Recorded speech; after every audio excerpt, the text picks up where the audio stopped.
So risk of ruin is number one. Most important concept of trading. I can't stress it enough, because once you get your idea behind this idea that when you combine how much you risk on a trade with the way you trade, that produces a mathematical calculation of what's called risk of ruin.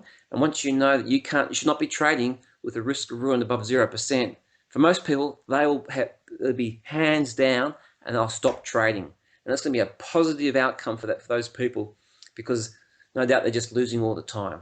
And then they can actually work backwards and say, okay, really, for me to become profitable, I need to get my risk of ruin down from 17%, or down from 8%, or down from 25%, down to 0%.